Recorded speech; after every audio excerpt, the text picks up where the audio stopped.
Good evening, and welcome to the Town Hall meeting for the Town of Ossining, March 20th, 2018. Please rise and join me for the Pledge of Allegiance. I pledge allegiance to the flag of the United States of America and to the republic for which it stands, one nation, under God, indivisible, with liberty and justice for all. So thanks to everyone for joining us this evening. We have a long list of guest stars, so I'm going to try to keep our announcements short. We were busy last week at 16 Croton Avenue as the 2018 town-county tax bills were finalized at long last. While this may not seem like great news to the taxpayers, the good news is that our receiver of taxes, Holly Perlowitz, who's here in the audience tonight, worked so hard to get this accomplished, and it was her first bill run as an elected receiver. Great job, Holly.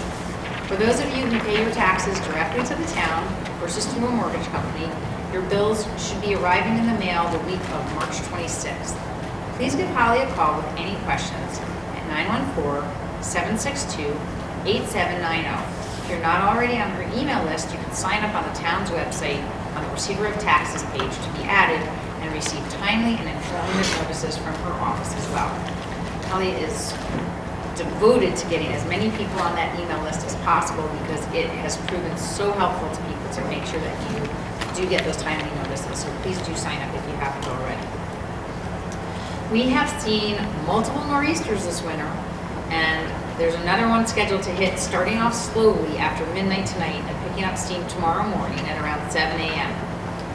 And then it will be going well into the night, so probably not ending till about the evening for the heaviest part of the storm, and then probably 2 a.m. on Thursday morning for the storm to taper off. That's what we're hearing.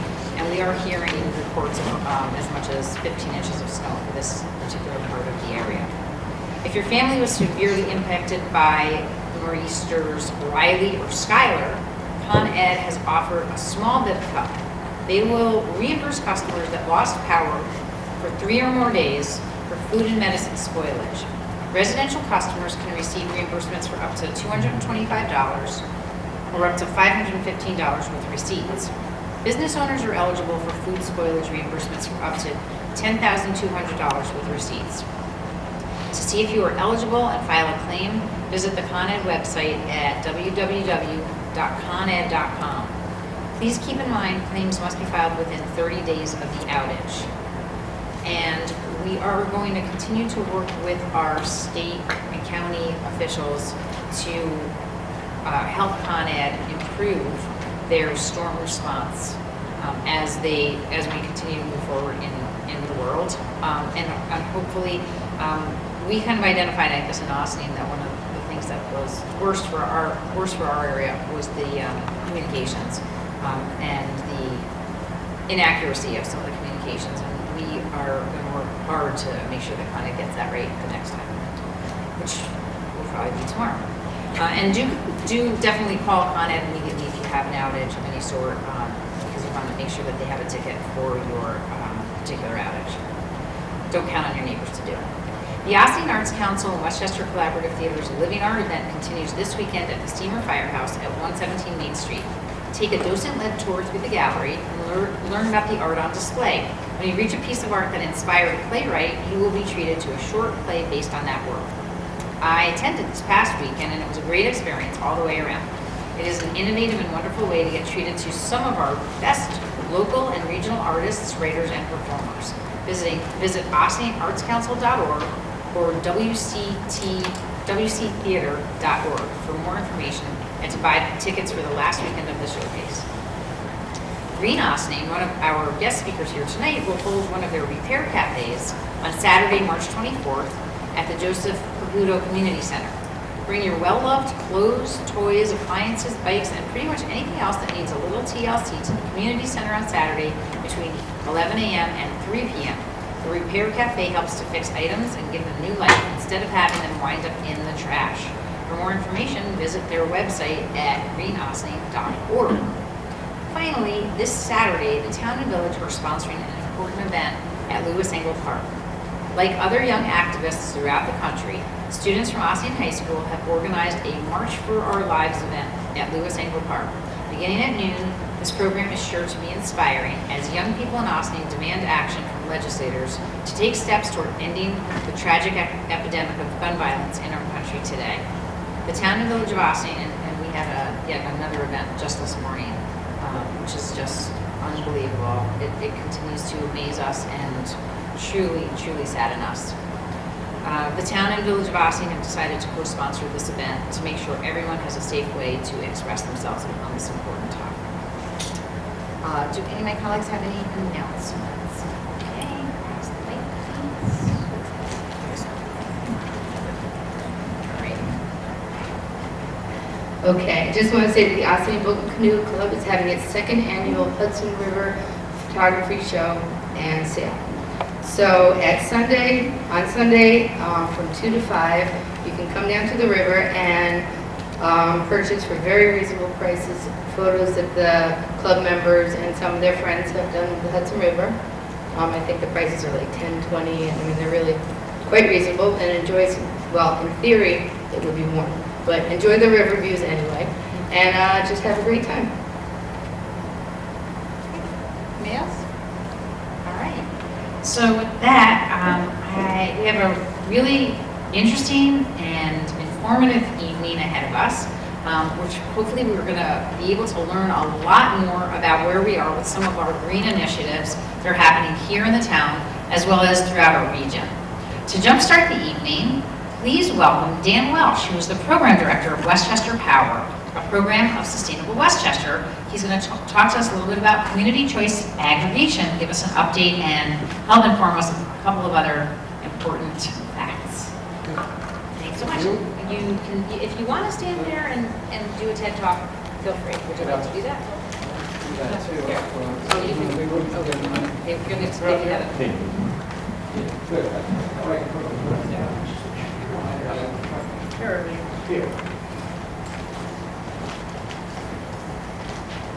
And welcome to our mayor of Ossian, who just joined us, Victoria Garrity, who's also here to hear a little bit about community choice aggregation. How about over here, so I can just, how's that work? That's fine. Okay, good. You can even sit down there if you'd like. That makes it easier for you. Oh, Everybody that's can right. see. Thanks for the invitation, and you've got some really fun stuff. I love the Repair Cafe, and so I'd like to check that out sometime, since that's a sustainability measure, beyond a doubt, right? That's great. So the supervisor tasked me to talk a little bit, give me some focus areas for the program. But first of all, again, I'm Dan Welsh. I'm with Sustainable Westchester, and I head up the Community Choice Aggregation, Power Aggregation Program that Ossian is a member of. I'm here with my colleague, Michelle De La Fontaine, who I'm called to step in on a few subject matters. But so we're here to give you a little update, but we want to focus on some of the bill weirdness we saw recently. Talk a little bit about the renewable energy component, the RECs, and the rest that's going on around with that, and the near-term process leading us up to new contracts, right? So on the billing, we've had a couple of things over the past couple of years, but nothing really terminal. But the latest event was, came to our alert because people were getting notices that their contract was ending. And on the notice, it said your contract with Con Ed Solutions was ending. Well, Con Ed Solutions actually hasn't been the provider since they were purchased by our current supplier, which is Constellation. So we thought that was awful weird that it'd be referring to that. And so with investigation at the time, we learned it was a reasonably small number of customers relative to our, 100,000 customers, or 70,000 or 80 in Con Ed. It's about 160 customers, and we knew, and it was explained to us that it had to do with the timing when the notice went out about the purchase of Constellation. Some people called up thinking that that meant that they were going to be bumped out of the program. I said, no, I want to stay in the program. And that's kind of as much as I knew about it before. I said, okay, you know, it's a little kind of hiccup there. But I wanted to refresh myself on it today, so I called and I kind of went through it again with them. And that is indeed the case, but what happens in the nuts and bolts of it is that folks called the utility up and said, I want to stay in. And the utility has the ability to say, oh, fine, and put you back in. So not knowing any better, really, these call center utility people put them back into Con Ed Solutions. But the good news is that with the purchase, basically all the obligations and revenues and everything that is attributable to this program were to be moved over to Constellation. And as part of the mechanism for that, realizing that people's meter read dates and contracts sort of roll forward anyway, they basically have forwarded all data and financial flows and everything anyway. So these people were put back into Con Ed Solutions, but their power supply was still part of our power supply. Everything was part of the program, but on their bill it says Con Ed Solutions. So that was just the weird thing. But in the Con Ed utility records, it still had a contract ending in April, which today we know it's going to the end of the year. So they got this notice. For these people, Constellation found there were kind of two categories. One was a group where all the evidence in their transaction was adequate for them to say, well, their intent was to stay in the program, and they just flipped them back in, and they're good. There was another group out of this 160 where there was some phone traffic first. They called them up and determined, do you want to stay in or not, and they kept it back in. Anyway, long and short of it, it was a relatively small number of people involved and no particular harm. In fact, those customers actually saved money, but I'll be telling you that actually most everybody saved some money during that transition as well. By staying in that contract, they were off in kind of an accounting limbo land in a sense, where you recall New York State brought in this zero emissions charge that they started adding to the bills last year in April. I'll talk about that.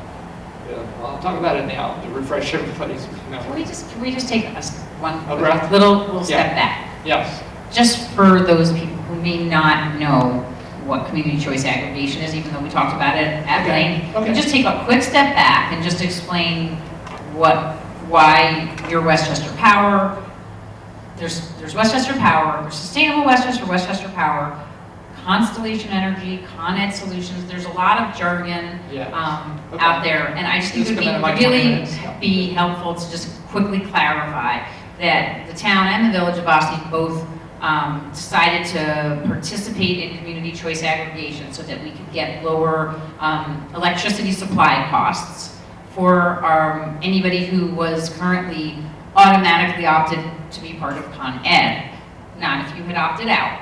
And later on, those people could choose to opt in. But originally that was the low end, and we had a choice to either have brown or green energy for the municipality.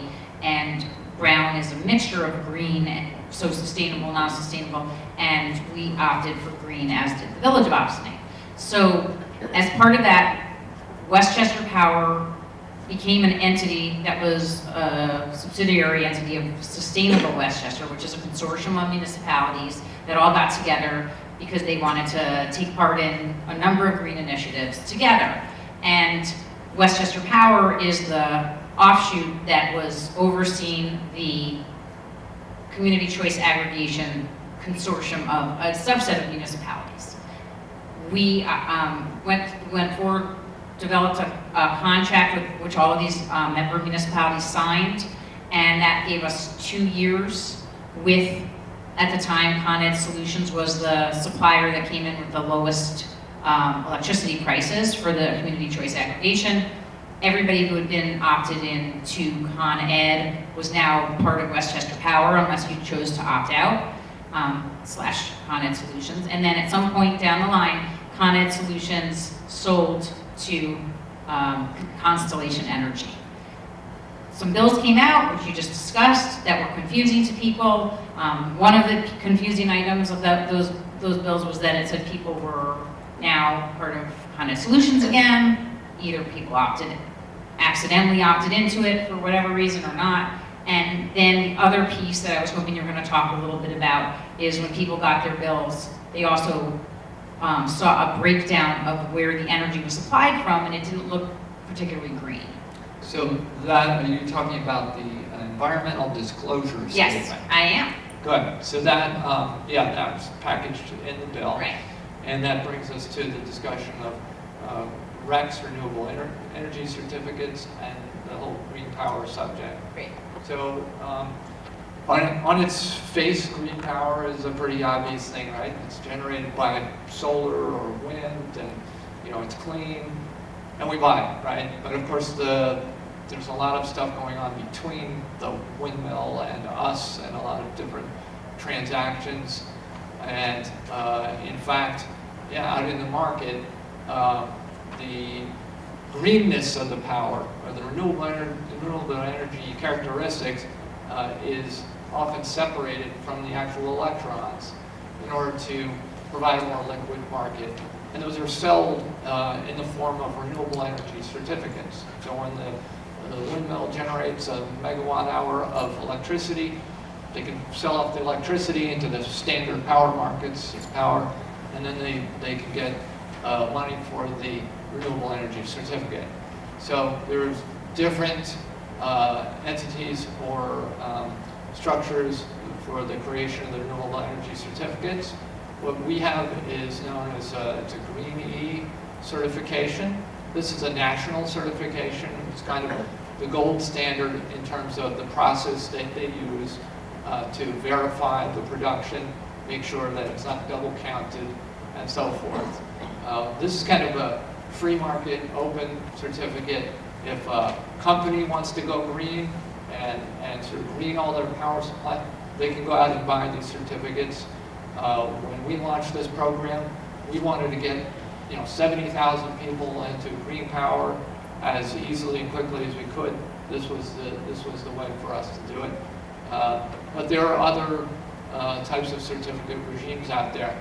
There in the New York State scenario, we have the NYSERDA organization, New York State Energy Research Development Authority, which is kind of the locus of all that activity in New York.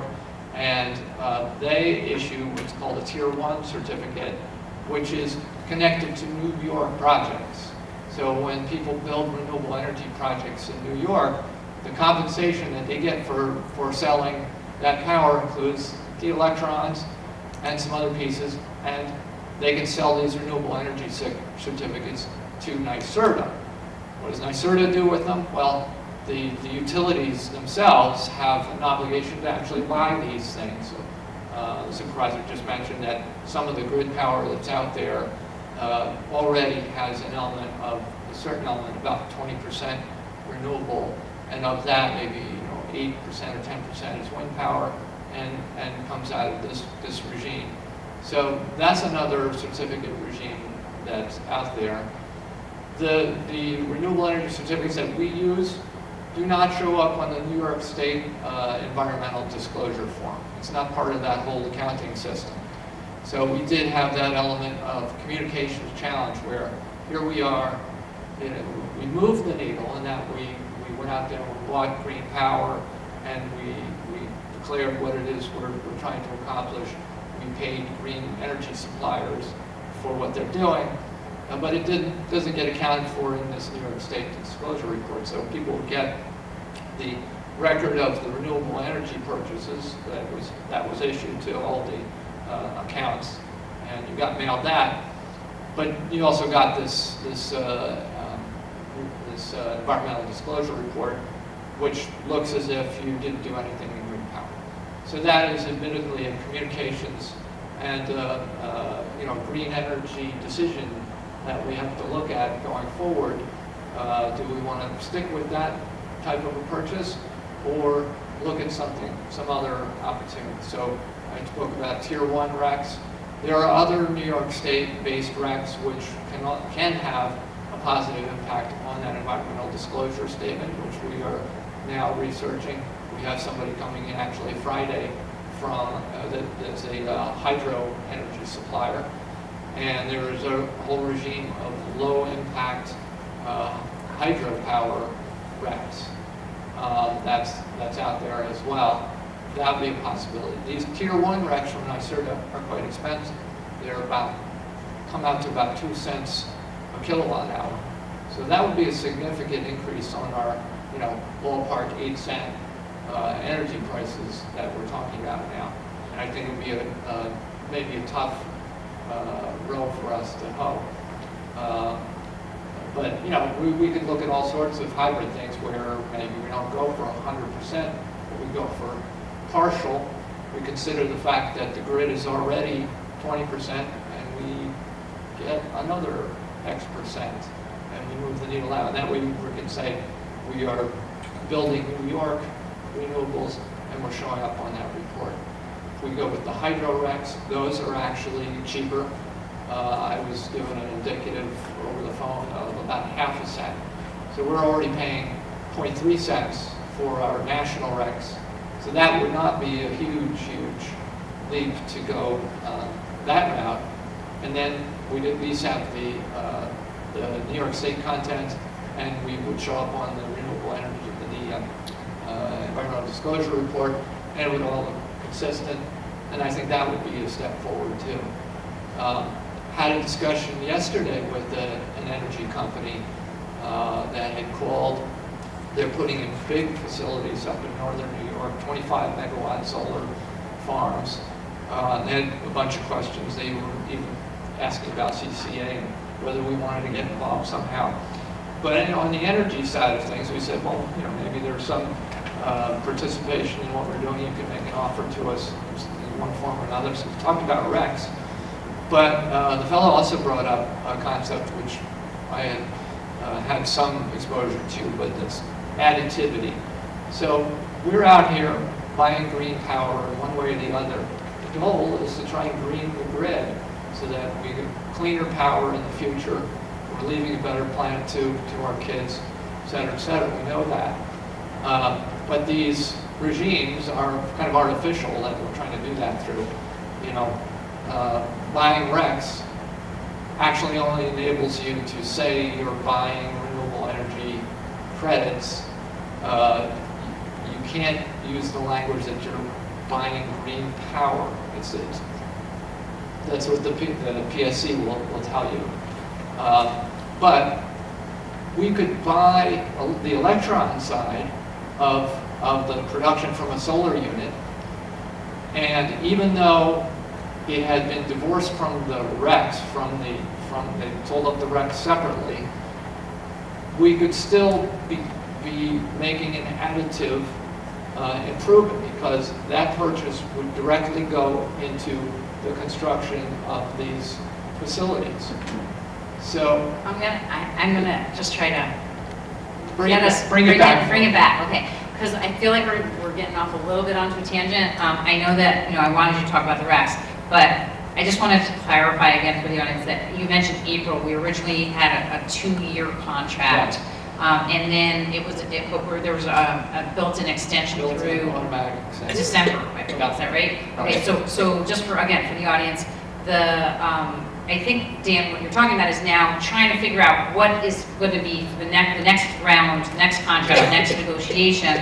There's a lot of different possibilities for how to get those green, the green energy supply to be part of our mix. When I say our mix, I'm talking about the bigger mix for all of Westchester Power, where the percentage of it that's for Ossining is still basically 100% of Ossining's demand is accounted for as 100% RECs right now, right? Okay, yes. so again, renewable energy credits or RECs, just to clarify if that was unclear. So in any case, I just wanted to mention that you have a couple of other things that we wanted to talk about and not that much more time to talk about it, so I just thought maybe if you wanted to go into So that and then we I'll could do the segue questions. Yeah, I'll just segue a little bit.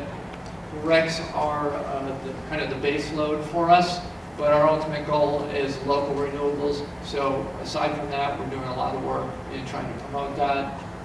We've built up a structure to promote community solar, and that includes teaming up with a technology platform supplier. Community solar is a kind of an extension of your basic rooftop solar, where maybe you can't put solar in on your own roof, you're in a multifamily housing situation, or a condo, or maybe you have trees over your roof, but there's a big warehouse or open space, you know, a few miles away. You put in a big project there, and you can subscribe to that and end up getting credits on your bill as if it was on your roof.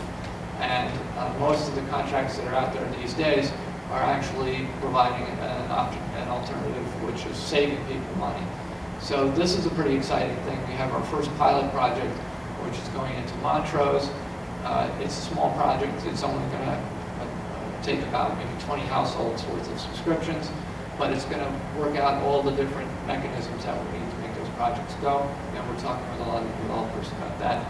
Beyond that, we have a lot of exciting stuff, which I want to leave to Michelle to just give you a little taste about that, because to make this all happen, there's a lot of interesting things that are happening in storage and elsewhere. All right. Yeah, my name is Michel de la Fontaine, and you mentioned a couple of storms. I'm very sorry for your constituents who were out of power for a long time. I had a refugee family in my house for 3 days, and I know what it is. And you know, there are solutions for that, and one of them is energy storage.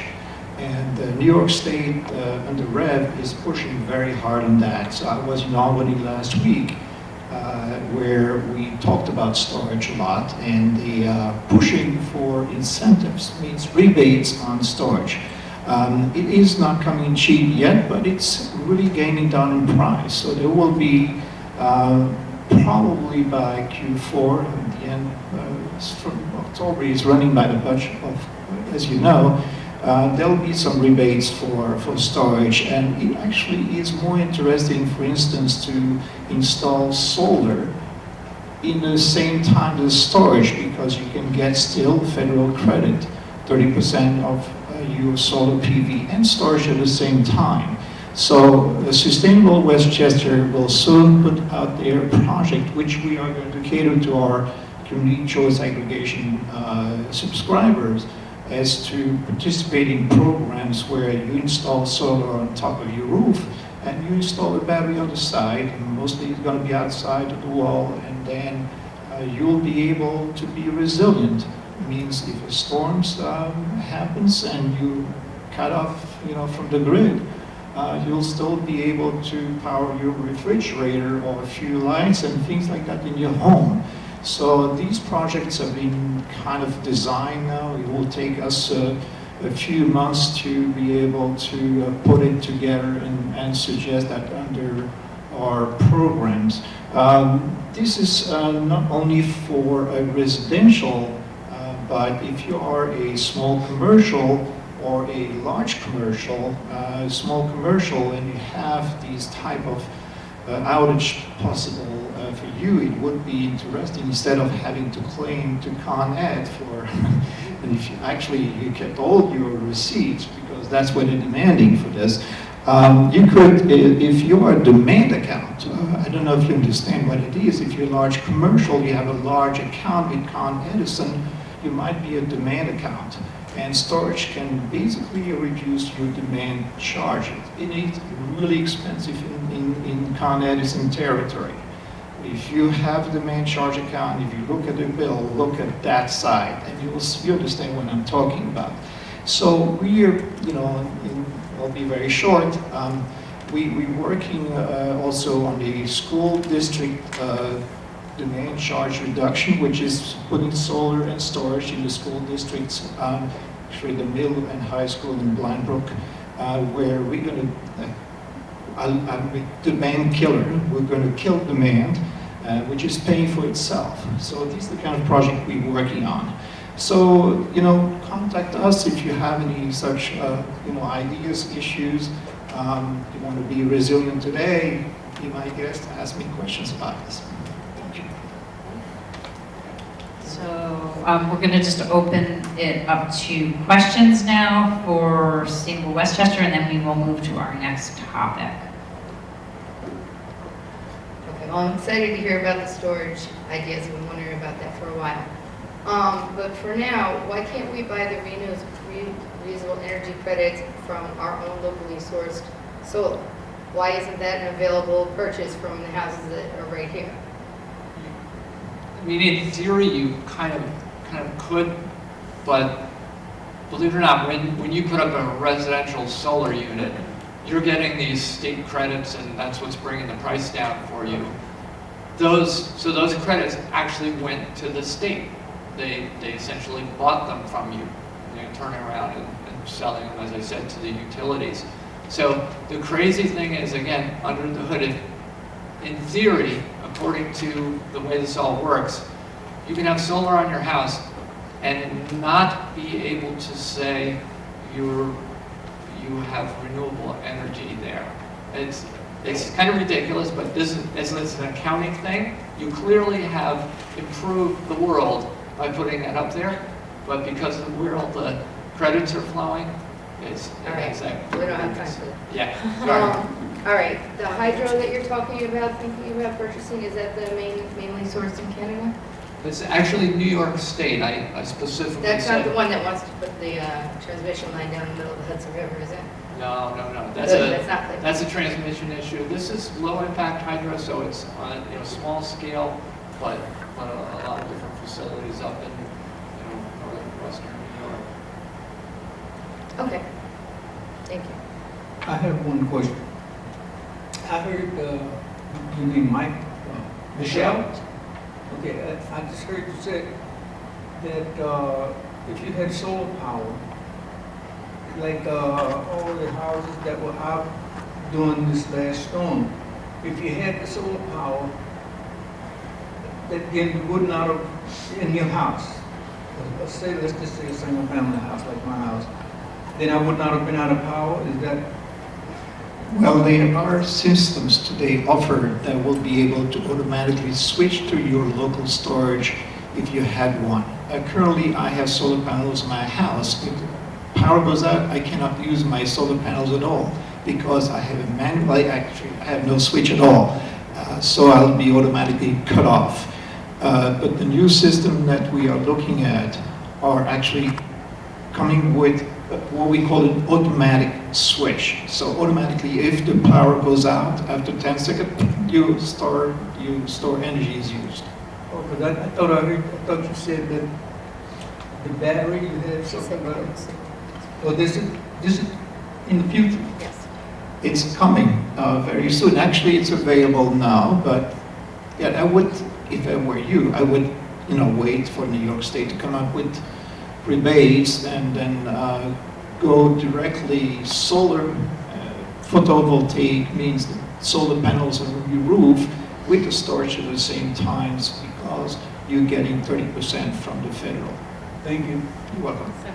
So just to add to that, if you already have solar panels and then the storage becomes available and the switch becomes available, you will be able to adapt your system to that?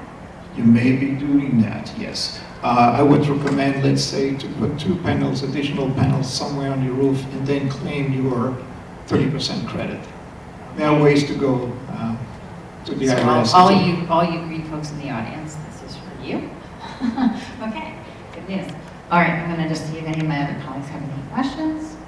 And then if there's anybody from the audience who would like to ask any questions, since this is a town hall meeting, we invite you to ask questions to our speakers. And if you, okay, thank you. Christy Donna's going to bring the microphone around.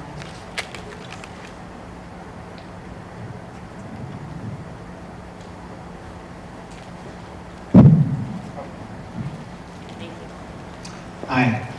I have a question about the low-impact hydropower.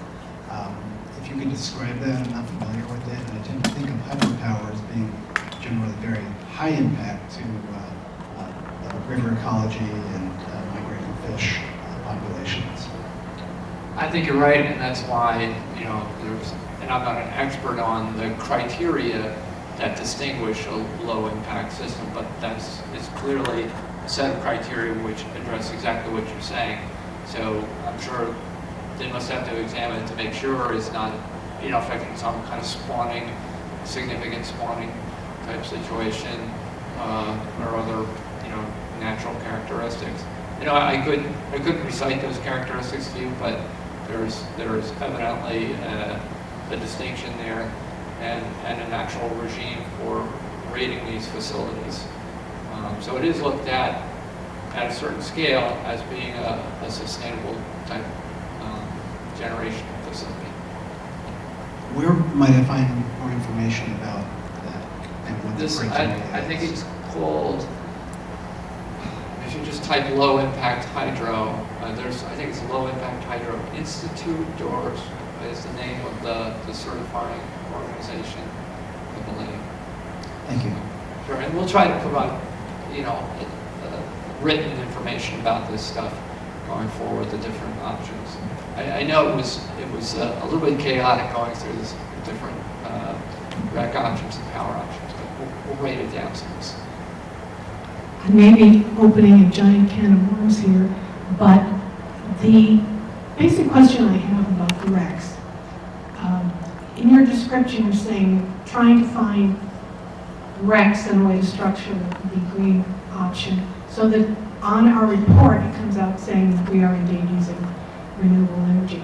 In my list of priorities, what the report said isn't the most important thing. The most important thing is the bottom line impact that has on the environment. And if the recs did it, whatever kind they are, it's fine with me. But the effort to make the accounting look better makes me wonder if there is a qualitative difference in the level of environmental impact coming from those recs as opposed to structuring it so that it's more locally focused or you know, gives us that we can say, yes, we've got it on our bill, because honestly, I was a bit taken aback when I saw that.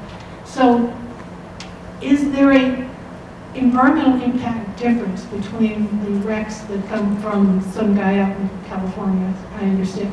Texas wind is Where- typical. Or, okay. Yeah. In terms of the overall impact on the planet versus our New York sourced sources?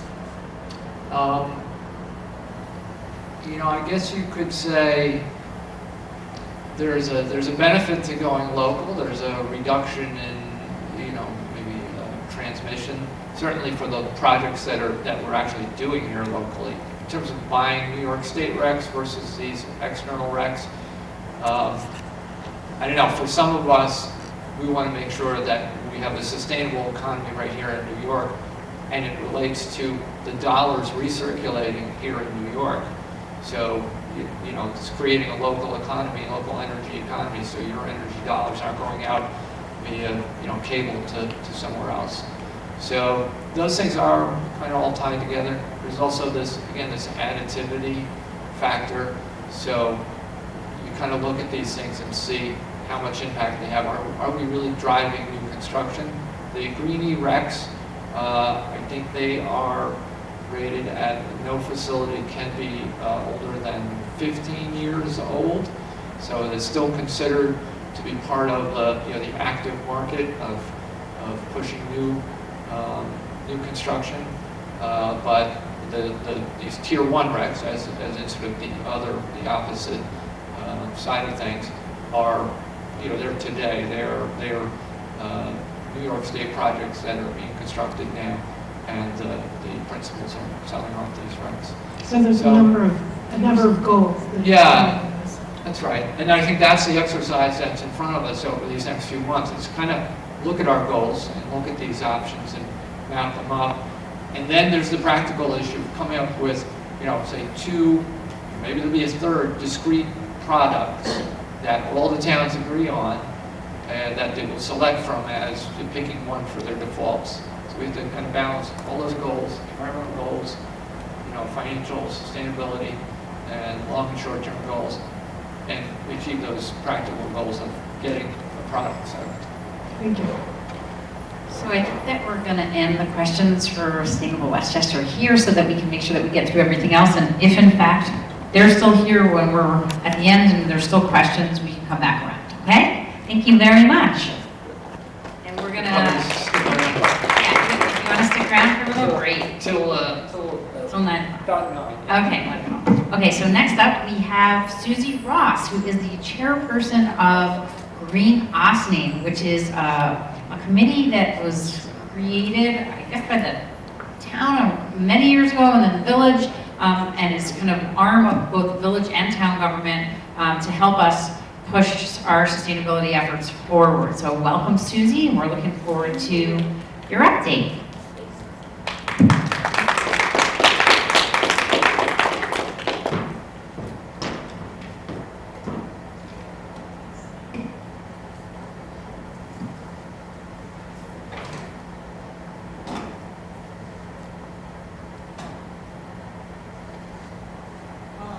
I do want to actually thank you, Supervisor Leffenberg and board members, for inviting us. I think this is the first time Green Ossining has actually been invited to speak about all the various different things we've been working on. And there's been a lot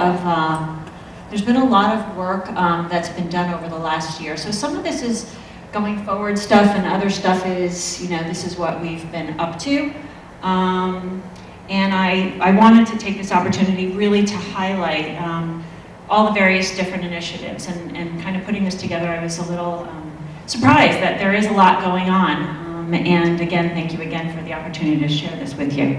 So first thing I wanted to highlight here was we do these tag sales. The Green Ossining Community-wide Tag Sale was launched, I think, about 3 or 4 years ago. And the idea behind it was really to kind of, we were getting annoyed at looking at all the tag sale signs that were left up, the fluorescent colored things that you see. And we kind of had this idea that it would be a great way for community members to get to know each other, to keep everyone's stuff very local, and everyone likes a tag sale every now and again. But the idea was really to kind of reduce paper waste, kind of reduce stuff going into the waste stream, and really getting an opportunity to get to know your neighbors. So I think we're in our 4th year, as I mentioned. We do it the first Saturday of every May and every October. And I have to say that every tag sale that we do, we run around all over town and we put the tag sale signs up and we take them down. And I've been noticing over the years, we are seeing less and less of that, and we're seeing more and more people participate actually in the tag sale itself. So that's been a fun thing that we've been doing. The other thing I wanted to mention is the e-waste drives. Actually, Anthony Murray, who's in the audience, has really been the main person behind it. I give him a ton of credit. We do these about 2 to 3 times a year. The last one that we did in unison with one of the repair cafes, which is another thing I'll mention. But Anthony has a thing for this stuff. He repurposes it, or he responsibly disposes of the items that are collected, and it's a convenience for the community, again with the intention of keeping stuff out of the waste stream. The Repair Cafe. So the Repair Cafe is something that we brought to Ossining in 2017. We have scheduled one every single month. They are held at the rec center, and we've had a lot of people loving the idea. The whole point behind the Repair Cafe is skill sharing. In staying stuff within the community, people get in the opportunity to use skills that they ordinarily might not use. It's another way to connect with community members as well. And the Repair Cafe is not anything actually that Ossining invented, or Green Ossining invented for that matter. It was something that actually started in Europe about 10 years ago. But we were the first ones in Westchester County to launch it, and now we're starting to see some pop up. So we're really proud of that. And I want to mention Michelle Stone, who's not here with us tonight, but Michelle Stone was really her ambition to do this, and we were more than happy to help her execute whatever needed to be in terms of promotion and getting, you know, all the right people involved. So we're really proud of it, and if I want everybody who's never been to kind of check it out. It's actually being held, the next one is being held this Saturday, and there's another one on May 19th, I think is our next date. So stop in and say hi to the coaches, and obviously if anybody is interested in sharing their skills with regard to repairing things, please let us know. We'd love to have you come out and be part of it. It's a really good feeling. The Green Ossining Sustainability Partnership, this is a new thing for us. We've been working on this actually for a couple of years, and we finally got somebody on the Green Ossining committee to lead it. It was a joint effort with two members actually, and the whole idea was to be able to acknowledge and recognize businesses that were doing their part towards, towards greening the community in some way, shape, or form. We've got 8 business leaders that we've recognized. We do have a press release out on it. We do have information on our website about the Sustainability Partnership, and at the Earth Day Festival, we'll be making a little bit more of a big deal about it. But basically, anybody who goes through these 10 criteria that we have if there's, I think we're saying if you can do 7 out of the 10 of them, or 6 out of the 10 of them, we are going to give you one of these seals for your storefront. So, but it's, the areas that we're focusing on are reducing energy usage, eliminating or cutting back on single-use materials, reducing solid waste, relying on organic or locally sourced ingredients, and focusing really on the community's overall well-being. So that's another thing we're really excited about. I did want to mention this. This was launched actually at last year's Earth Day Festival. We highlighted one of, actually there were 8 different locally, they were largely restaurants, but we did actually have Fable on here. This was another opportunity for us to recognize businesses within the community that did have some form of environmentalism in not necessarily their mission, but just whether it was the way they serve food, or the way that they marketed themselves, or the way that they actually, had certain business practices, whether they used compostables or things like that. So this is actually available on our website, and it does highlight some of our favorite restaurants and, as I mentioned, other businesses within the community. Earth Day. So this is Green Ossining's probably largest undertaking. It takes us about 4 or 5 months, feels like 6 months now to plan. So we're heading into our 8th festival, our 8th year. And we have grown the festival over the last 8 years from, I'd say, about 300 people to almost 4,000. And we started with about 20 vendors, and we're shooting for 100 this year. Every year we have more people come onto the committee that have great ideas, and many of the ideas we're able to execute. Someone had the brilliant idea this past year of opening up our footprint on the festival grounds to be a little bit larger. And so thank you, Dana, for closing the deal today with Metro North, because it's been about 4 months or so of trying to get them to give us a permit to do that. But we hope that this year is going to be as exciting as some of the years in the past. We've got a great lineup of musicians. There's always food. There's great craft beer. But for us, a lot of the educational activities are the things that we're focusing on. And we're not closed yet. We still have, I think we're open for another week or so with registrations. But another, I think, exciting year and new things that'll be previewed at the festival. That's just registrations for the vendors, right? Registration for vendors, yes. Let me add that this is a free event open to the public. If you, we are partnering with Metro North. The promotion for this is at every New York Metro North station. So we are encouraging people to use public transportation. For anybody that actually plans on attending the event, there will not be very much parking if you come over the bridge to Engle Park. We encourage you to, there will be a shuttle that will be going from the rec center to where the farmer's market is. I should also mention the farmer's market will also be down at the festival. Try to, get on the shuttle or walk if you can, but use those lots that are on the east side of Engle Park, just to stay safe and not get frustrated when you try to leave. All right. So a couple of exciting things that are happening coming up in May. We have Green Ossining has a partnership with Riverkeeper. We've had one, I think this is going to be our 7th year doing the Riverkeeper sweep. And we have 2 locations down at the river. One is at Engle Park, and Harbor Square just gave us an okay to actually work on the kill, which is in between, on the edge of Harbor Square. That had been closed off for the past couple of years due to the construction. So anybody who's interested in signing up, it's a wonderful day for community service to the river. I don't know if the forms are up for Ossining particularly. Doesn't matter, just go to riverkeeper.org if you're interested in being part of any of the sweep, and those projects are lined up and down the river. I think there's probably more than 100 locations.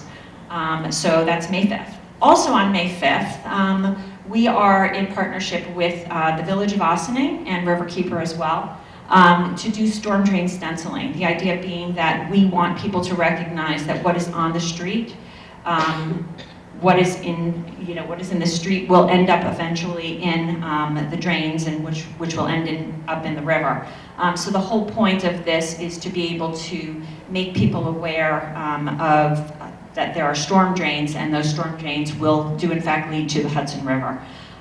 We are doing them bilingually, so you'll have some in Spanish, and these are the 3 designs that were chosen. And so there's 3 dates of service for that. That's May 5th, June 19th, and June 23rd, and there'll be more information on the Green Ossining website if anybody is interested in participating in doing the storm drain stenciling on those days. I also want to mention the Ossining Documentary and Discussion Series. This program, we are in our 5th year now. The Documentary and Discussion Series is a program that actually was an outgrowth from Green Ossining. We had wanted to be able to have a conversation with the community about different subjects, but in a slightly different way. So we screen documentaries each month, and we curate a panel of specialists on the subject matter, particularly because Earth Day is coming up, and particularly because we're Green Ossining. I wanted to point out the next 2 films that are coming up, which are environmentally related, and one of them is An Inconvenient Sequel, which is a follow-up to Al Gore's An Inconvenient Truth. So we'll be screening that on Friday, April 27th, and following that in May, our next screening will be Hope on the Hudson. This is another series. John Bowermaster has done a number of short films on the Hudson River and various different things that are going on within it. The films are about 18 minutes each. He's focusing on 3 different subjects this coming, with this, upcoming series, and so that screen that will be on May 17th. So because we're Green Ossining, we do focus on the environment. It often feels like sometimes I think we should be doing more activism than we are, running around putting tactile signs up and lawn signs out and things like that. But part of being green is recognizing that you are part of a larger community. And I think some of the things that we've tried to promote over the past couple of years, one of them is a Great Healthy Yard project, and that is all about pesticide-free lawns. We have information on our website about it, but typically we have 2 opportunities to really get out there and talk about it, and that is at the Village Fair, which is in June, and again we'll have information at the Green Ossining booth at the Earth Day Festival, so we can provide more information on that.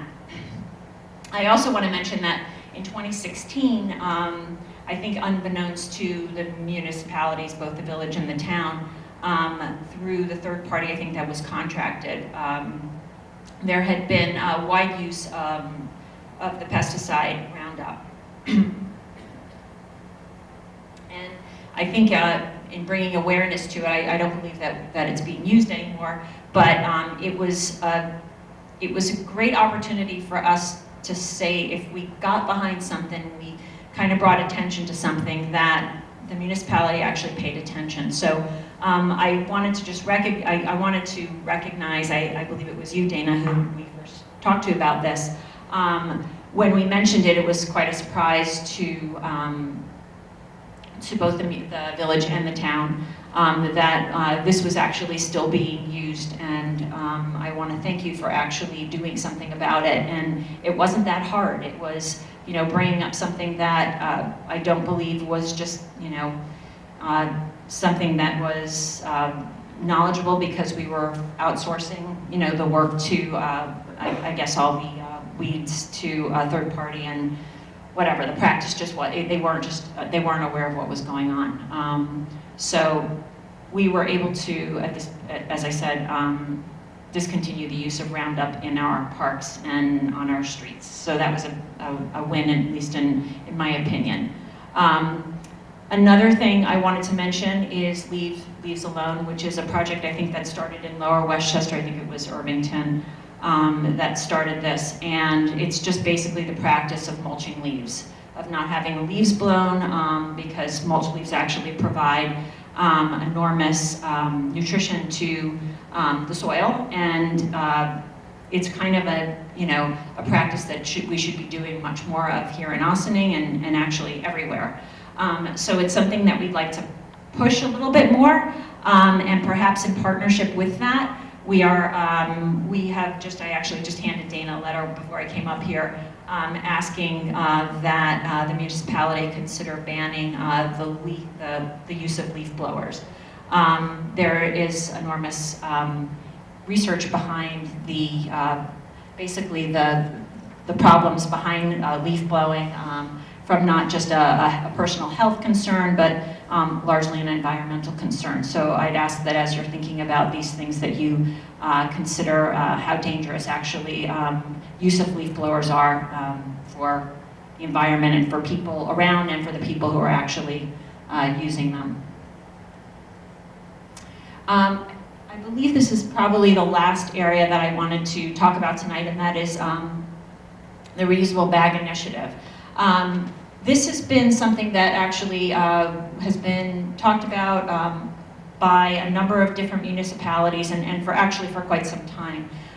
Green Ossining, I'm going to call it a little bit of a pet project, but about 3 years ago, working with the farmers market and Eco Bags and Riverkeeper, we were able to reduce the use of plastic bags in the farmers market. And now, if anybody frequents the farmers market, you'll see that more often than not, people are carrying reusable bags.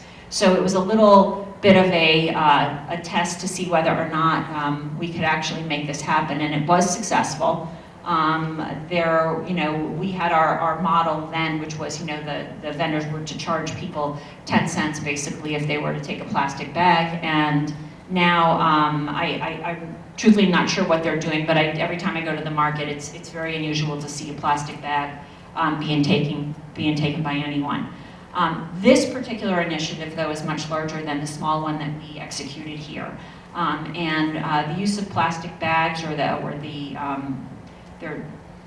they're basically calling it reusable bag initiative as opposed to a plastic bag ban, has been a conversation that is now somewhat countywide, and I believe with George Latimer now as county executive, the conversation about this type of thing is probably going to heat up a lot more. There have been multiple summits and meetings in various different locations throughout Westchester County for every municipality to get on the same page. There have been various different executions of this program. And I say this program very loosely because some municipalities are trying to ban plastic bags and they're leaving it at that, and some have actually done that so far. But others are saying, well, if you don't put paper bags along with that, then you're really wasting your time because you're still contributing to, the environmental detriment. So some information up here about single-use paper and plastic shopping bags, and how much the average American, how many plastic bags the average American actually uses. But the general approach, there are a couple of different approaches. The one that seems to be favored, probably by me, and perhaps other people within Green Austining, is to get voter support, as opposed to the municipality coming down and saying, we're just going to make every store abide by these rules, and you can't use plastic, and you can't use paper unless you tax it. And so I think the attempt at kind of understanding what our voters, what we locally feel about it, is probably a good one, and it's there's a model for it already. Get commercial support, which means go to your major grocery stores, go to those people who actually we're concerned with that might have a problem with this, and reduce the perceived risk of this. I mean, some people think that if you don't hand out a plastic bag when somebody comes shopping, that you're going to lose business. So there's a lot of things, there's been a lot of work behind it. There are a number of us, Rob Lowenthal over there has been showing up to a lot of meetings. We've been having conversations with Croton. We share a very large grocery store between Ossining and Croton with Stop and Shop, and they seem to be very concerned with the way Ossining shoppers feel, even though Croton, I think, has been going in really hard on them and trying to make them understand that that they don't want plastic bags in their community anymore. So there'll be more out on this. I believe that we'll probably have more conversations about this and about whether it's plastic and or paper. But it seems to me that it needs to be both. And again, we'll share more information on that. I wanted to point out here that it would be great if Ossining led the way on something like this, but we wouldn't be the first, which to some people is very comforting. As you notice, there's countries, states, and towns, and I highlighted those that are local. I highlighted those that are in Westchester, and these particular communities highlighted actually currently have some type of plastic bag legislation, and that's not to say that they don't have paper bag legislation as well, but just noting that, don't be scared, Ossining. We wouldn't be the first ones, and it's been done in other places before, and I think it's a really important move for a lot of environmental reasons, and we can do it. The last thing really here I just wanted to mention is that a lot of things that we do, we put up on our website. We have an Instagram account, we have a Facebook page. We're out there promoting a lot of the things that we're working on. Doesn't seem to be showing up well here, but anything that I've discussed tonight is probably up on our website, up on our Facebook page, and potentially up on our Instagram account. So we can be followed anywhere, but I also wanted to take the opportunity to say that anything that we're working on is up there somewhere. Otherwise, you can reach out to info@greenaustining.org and ask us anything. I think I might have lost the battery in this.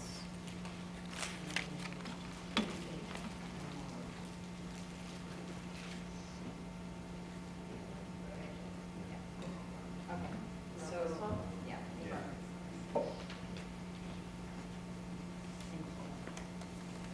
Thank you so much, Susie Ross. That was awesome. You're all of those in the audience also here. We know you had a Green Austining meeting preceding this, and it was cut short by this meeting. So we thank all of those members of the committee who have worked so hard on all of these initiatives to really help us as municipalities push forward on them. And by doing a lot of the research and a lot of the legwork and a lot of the recommendations, you make it easier for us when it gets to us as a board to take up these initiatives and move them forward. So we're very grateful. So I just wanted to know if anybody had any questions for Susie. I was just wondering specifically if anyone had a repair skill set and they want to participate in the Repair Cafe. Is there a specific person they contact? Is it They can just info@greenaustining.org and one of us will respond to the email right away. And in fact, because, and thank you for asking that again, if anybody does have time and is interested, just stop into the Repair Cafe. It's this weekend. Again, it's at the rec center, lower level, between 11 and 3. And just see what's going on and talk to anyone who's there. And we have people that are doing, you know, multiple things, and you know, we have a couple bike repair people. Sometimes we have, you know, never short, never short. Okay, and one other question I had is just, have you promoted the River Keeper Suite in the high school? Because they always need community service hours. Yeah, the high school actually, we have a great relationship with the high school, as does Riverkeeper. Actually, Riverkeeper and the high school created a program of doing water quality testing down at Eagle Park in the hopes of one day opening up the beach. I know it was open for the plunge, but I don't know if it's planned to be open after the summer, but they're aware of what's going on. Yeah, thank you. There's still a number of other issues that we have to deal with before we can open up a beach. Okay. Fingers crossed. Anybody else have any questions from the board? Okay, if not, then we're going to go to the audience. I got it.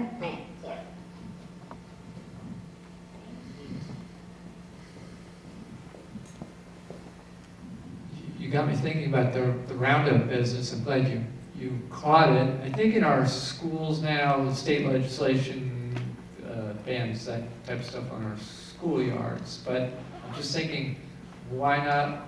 Maybe we should all work together for a Westchester County ban on Roundup, because it's really nasty stuff, and they sell it in like these huge, you know, huge jugs in Home Depot. And the average homeowner doesn't realize how noxious it is. It's probably just like throwing it around. So maybe something for us all to look at.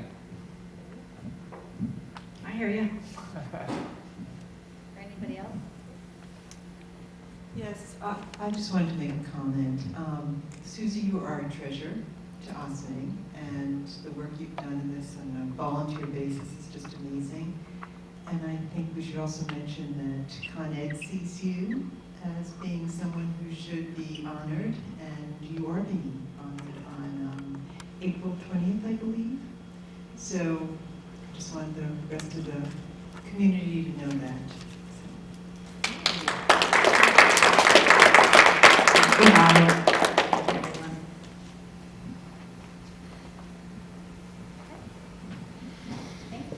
Thank you. Thanks for the opportunity again. I really appreciate it. And I noticed some water bottles. I think you guys are going to need some Green Austining reusable water. Yes, actually, Karen, I have your Green Austining water bottle. I forgot to bring it. She has one. And I think it's Volunteer New York that's honoring you, Susie. Isn't that right? Yeah. Volunteer New York is honoring Susie for her good work as a wonderful volunteer. And she really does pave the way for so many of us. So thank you again. All right. So next up, I'm hoping that Matt Wydell is here. Yes, he is. Okay. Matt Wydell is with Save a Tree, and Save a Tree has been working with us on a tree inventory on a couple of roads in Ossining, and I'm hoping he's going to talk a little bit about that. And he has a jump drive. Oh, okay. Is that the microphone that isn't working, or that is? Okay, that one does work. Fantastic.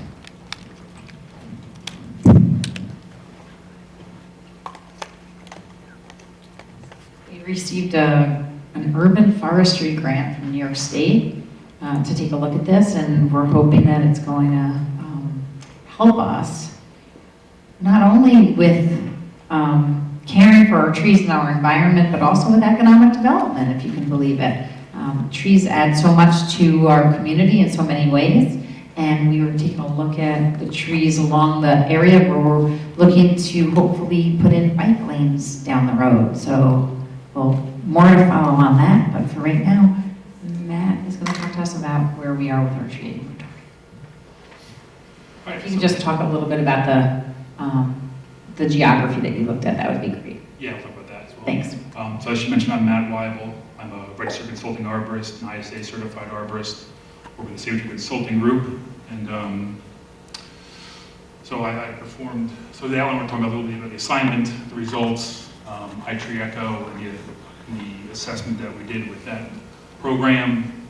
An example I was done in Milwaukee is kind of something you can do with that program, and then a little bit about my recommendations and going forward. So the assignment was to perform a tree inventory and available planting location inventory for these 4 locations in Ossining. So Lois Angle Waterfront Park, North State Road from Traffic Hall Road to Stone Creek Lane, and then routes 133 and 134 from the Newcastle border down through downtown. So for each tree that I encountered in those locations that's growing, we only did the trees within the town easement, of course, no trees on private property. So for each tree that we encountered, we recorded its species, its diameter, actually breast height, which is 4.5 feet above grade, the standard where you measure diameter in forestry. We assigned an ISA qualitative risk rating for each tree, noted its health condition, any defects, recommendations for reducing the risk associated with the trees, whether that's pruning or installation support cables, or in some cases removal. The priority for those recommendations, and we got GPS location as well as closest address for where those trees are located. And so for each planting spot that I observed, I identified the type of spot, whether it's in a lawn, open lawn area, a strip, or a planting pit within a roadway. I got the size of that site, so if it's a strip, just the width of the strip. If it's a pit, the length by width diameters. And for lawns, there was really no size to include there. And then I noted there's an overhead utility or something of that nature at each location, so we would know whether to plant, whether we can plant ornamental smaller trees or larger full-size trees in those sites. And again, with location for those. So this is a broad map of everything that was inventoried. All the colored dots are the trees, and the purple stars are the planting locations. So I found 664 trees, inventoried those locations, identified 26 potential planting sites. So we'll zoom in those spots a little bit more. This was the Waterfront Park area, and there's potential for more planting sites here. I purposely left the area by the playground empty because I assume kids kind of run around and play there. Basically, could fit 1 or 2 mature trees in that area if you wanted to. And also by the stage area, I left that open because obviously you want sight lines for the stage and events that are going on there. But you could probably fit a few more trees there if you wanted to impact your sight lines.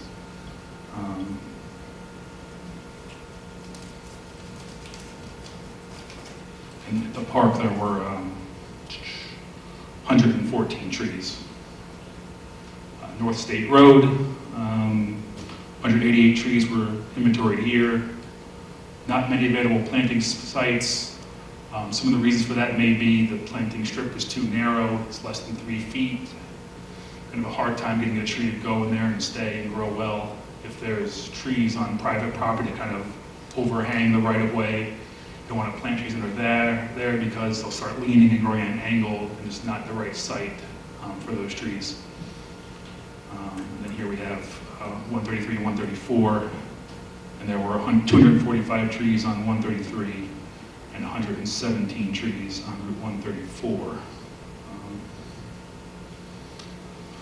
Some of the results, this is the distribution of tree diameters for all the trees in the inventory. And so this, it's hard to estimate age just by looking at a tree, so we kind of use diameter as a proxy for age. So this is encouraging because you want to have more trees in the smaller diameter class or younger trees because they're less likely to die, will last longer, and will replace the canopy of the older trees as they have been removed. So this is actually fairly encouraging, that reverse J-shape distribution. So we have a good distribution of diameter size in these areas. When it came to species, it wasn't as positive. We found 50 different species. Norway maple was the most common, making 20% of the population, followed by sugar maples and red maples. So the general rule of thumb, dealing with urban forests, we like to follow what's called the 10-20-30 rule. We like to see more than 10% of any one species, 20% of any one genus, or 30% of any more, or one family. So here we have more than 10% of both Norway and sugar maples, and the maple genus account for at least 42% of your population. So it's a little higher than we'd like to see. Now, part of that is because some of the areas we inventory along 133, 134 for State Road are kind of wooded, unmaintained areas. Some of the naturalized trees there are more likely to be Norway maple. So if we had a full inventory, complete town, we might see some different results there. So this is kind of a small sample within the town. We don't want to draw too many conclusions just from this sample. There were 4 species that are considered invasive by New York State. It's the Norway maple, which is your most common species in this area, in this inventory. Black locusts, Callery pear, and the Lanthus trees. And they kind of are 36% of the population here. But again, part of that is because a lot of the area was a naturalized area, and that's where invasive trees will be found, as opposed to your planted areas. One of the things we did for each tree was we did the qualitative risk assessment for each tree using ISA, International Society of Horticulture, best practices. So what we do is we look at the likelihood for a tree to fail, a tree part to fail, likelihood of impacting a target, and then the consequence of those failures.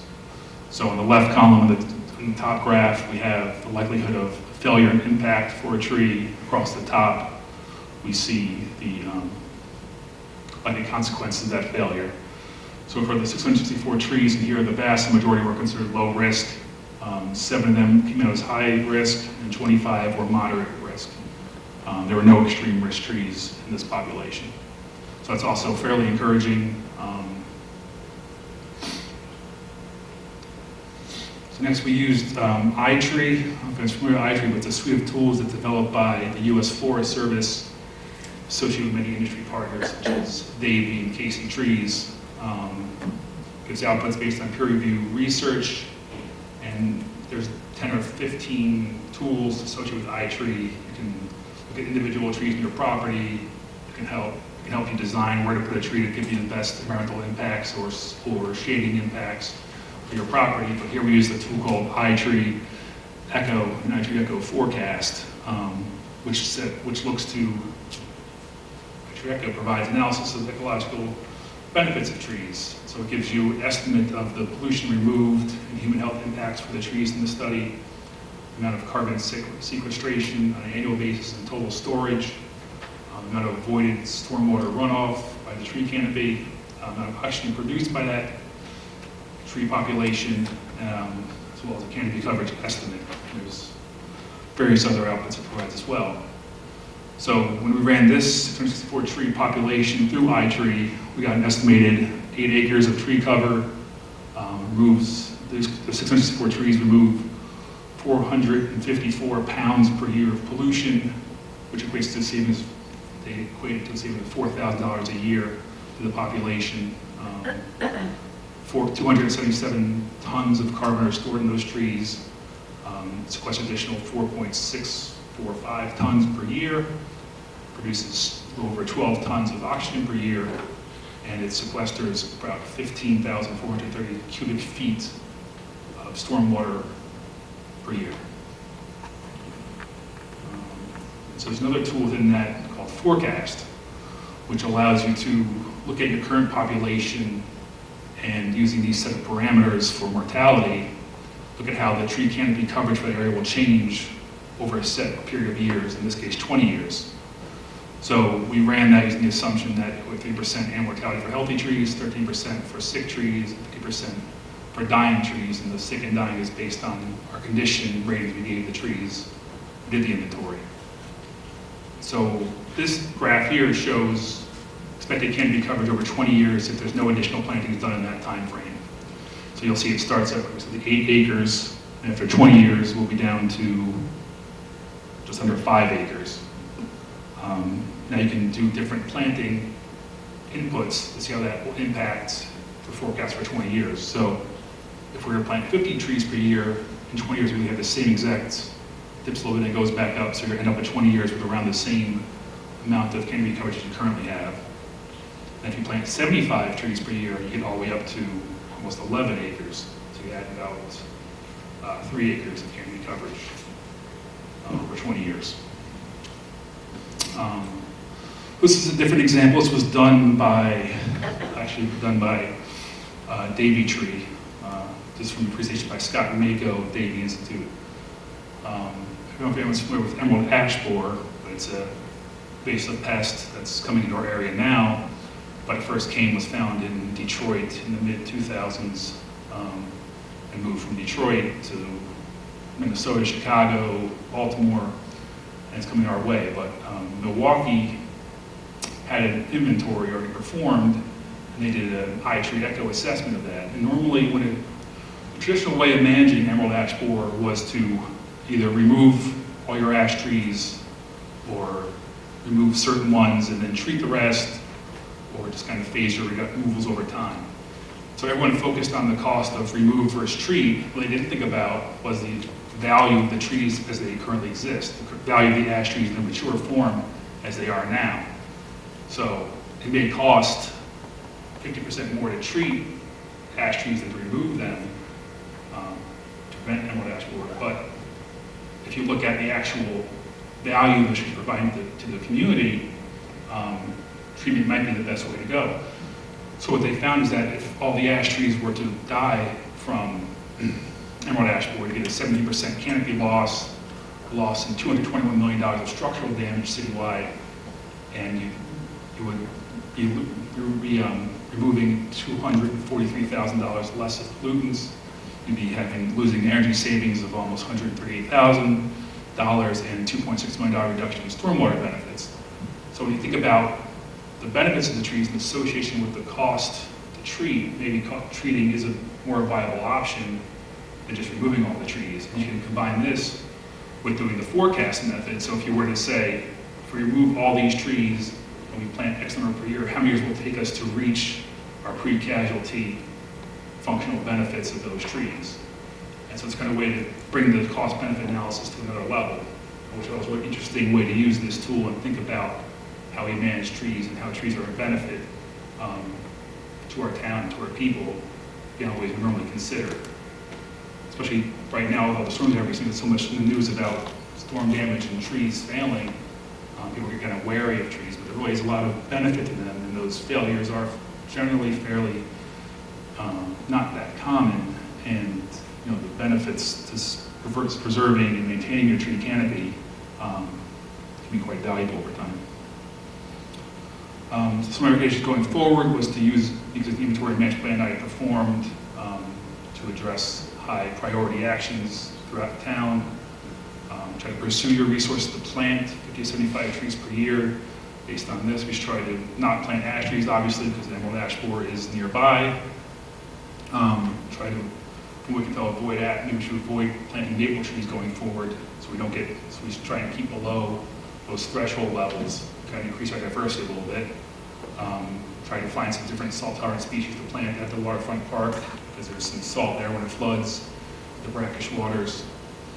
And then pursue some resources to expand this tree inventory and planting space inventory throughout more of Ossining, because that will give us a better idea of what our current canopy coverage is, what actual planting recommendation we need to go forward to maintain or expand our canopy coverage, and also gives us a better idea of how much value is really invested in our current trees that we aren't really tapping into or familiar with, and to get a way to more efficiently manage our tree resource town-wide.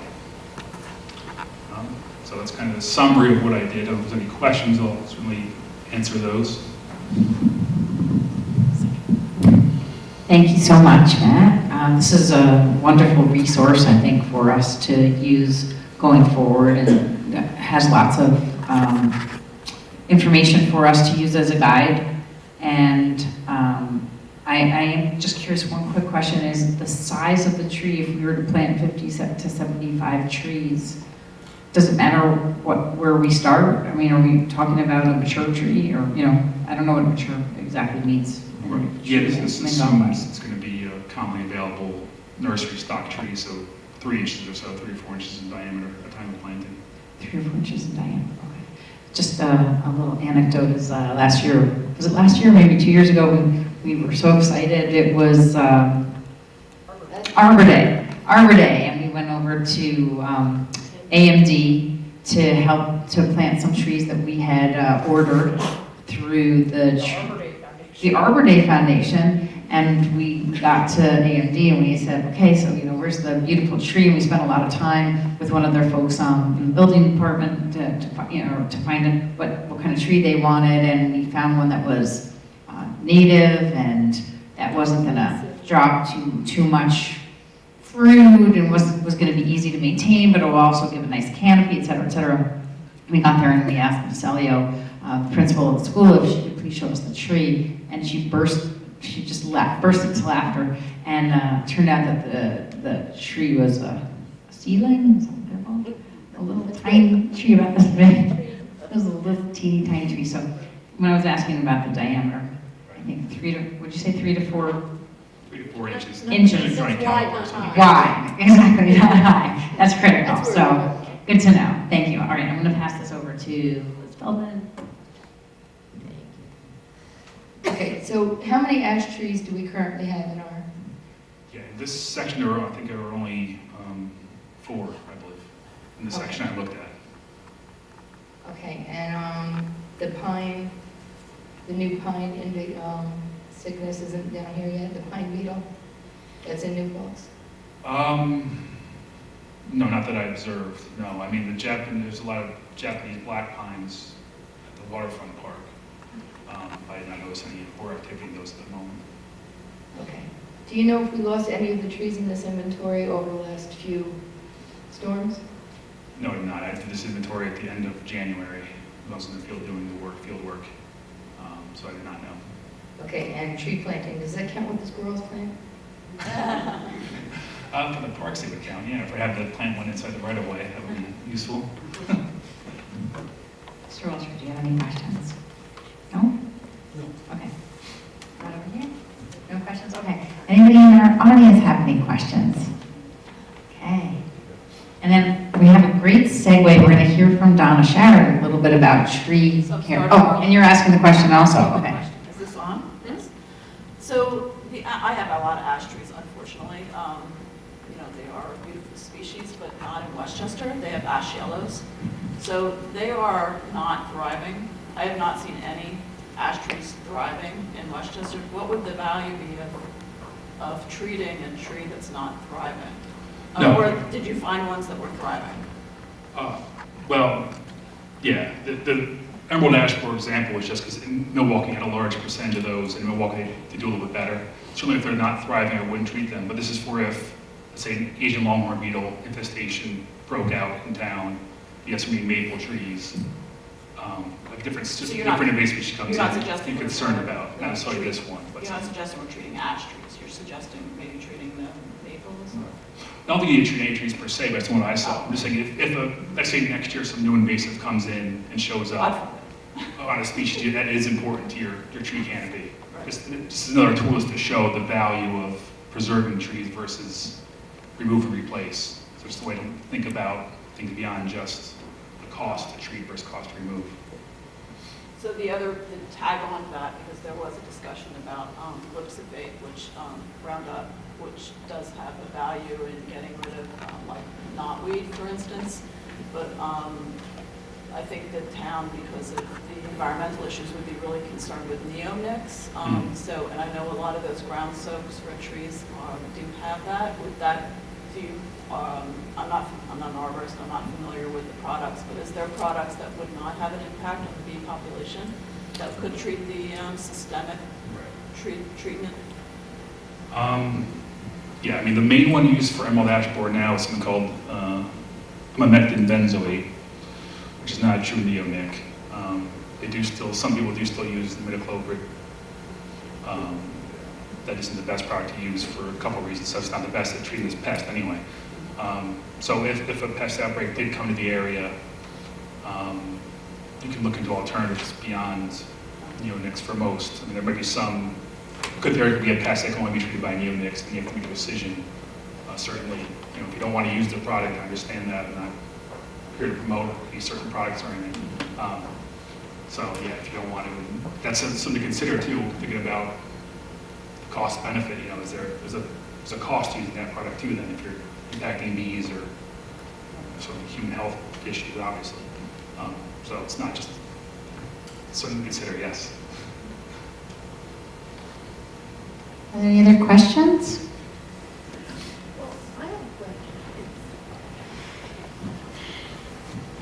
Can I ask a question about trees in general, not along this particular thing? Is that okay? You can, but we're also going to have another presentation just following this from Donna Sharon, and she may even answer some of those questions before you ask them. So maybe we'll hear from her before we do that. Look. Can I just, she may answer this too, but so if the plan is to replace, what did you say, 50, 70 trees per year, are they going to be native trees? Is there any sort of thought about whether or not they would be? I don't know, Donna, are you going to talk about that? Not replacement, but I can. So the planting of trees, is there? There's no specific plan in place per se. We want to avoid ones that are listed in New York State as invasive, certainly. Some places don't like to plant anything that's not native to the area, and that's certainly fine. There's enough native species that you probably could do that. It'd be good to have, like I said, a better idea of the whole town-wide tree population to look at underutilized species. Certainly there's enough native trees you could use if you want to go that route. I can tell you that a town supervisor from Greenberg was recently involved in a lot of thinking about how we can better plan and harden our infrastructure for storm sustainability over the years. And one of the things that was part of those recommendations specifically was about planting trees that don't grow so high that they hit the wires. Because if it's not possible to really get all of our infrastructure and our electricity, our wires underground, because it's too expensive, because it's too difficult for a variety of reasons, then we have to be realistic about what we do plant so that it doesn't get itself tangled or have the potential to fall and destroy our lines. That's just unfortunately the world that we live in. So that'll be one thought. And this is obviously this is a recommendation. We haven't, the board hasn't had any time except for this is our first real look at the inventory in the first presentation to deliberate on how we might want to go forward to address some of the recommendations in this, which would be what trees would we plant? Will we want to plant this many trees? And is that an expenditure that we can budget for in the future? Anybody else have any other questions? Okay, so let's hear from Donna Sharon, and thank you so much, Matt, for that and all the work that you did to get us to this point, and we hope that we'll be able to use it moving forward. And Donna has been working with the town, lives in the town, and she has been working with Cornell Cooperative Extension, and she's also going to pinch hit for the Environmental Advisory Committee a little bit to talk a little bit about, a very little bit about chemical-free lawns. I saw Susie do it, it was at the bottom. Right. Over to your left a little bit? Over. Down, down, down. Okay.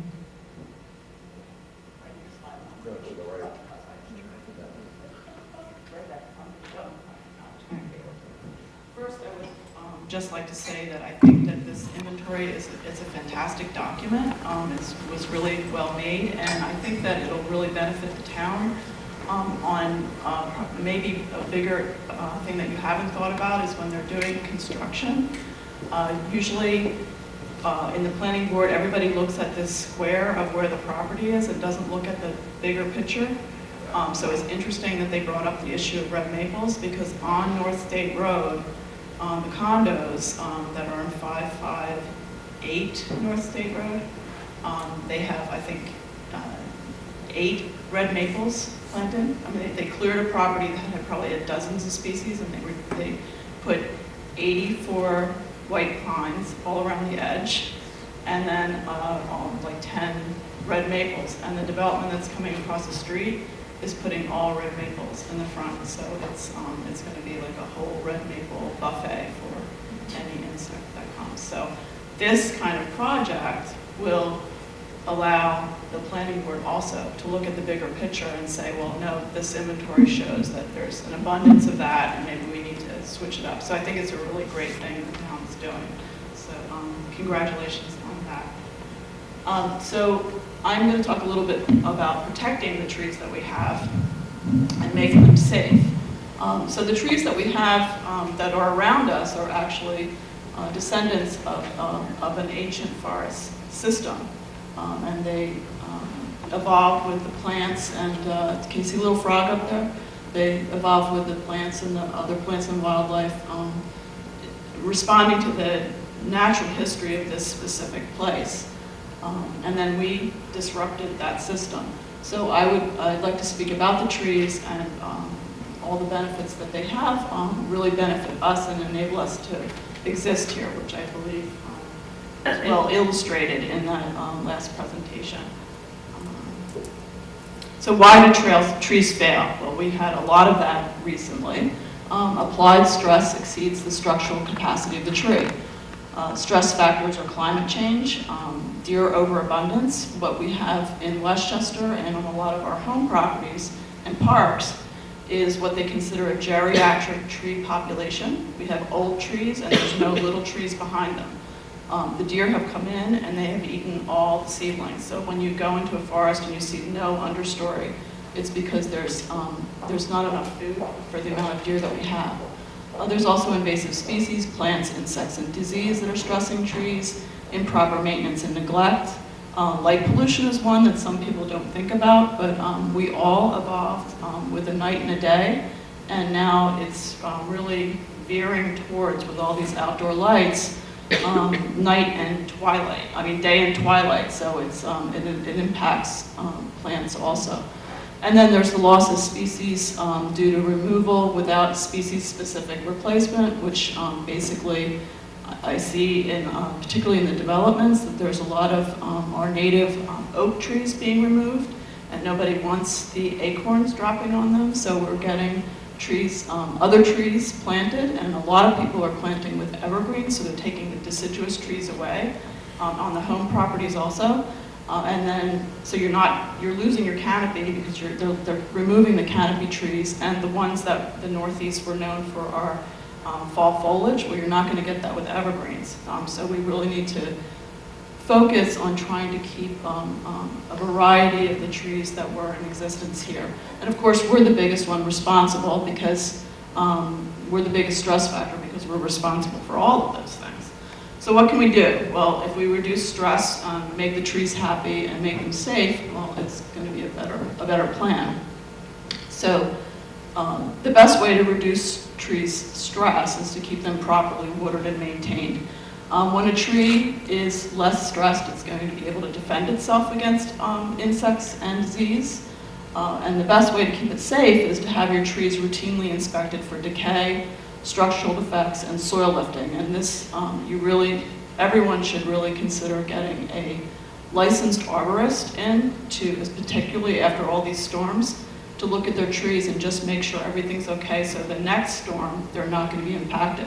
The soil lifting might be something that people aren't as familiar with, and the best way to describe that is in the storms, we had a lot of trees that went over, but and I've seen just since these last storms, at least one example of a tree not going over, but leaning.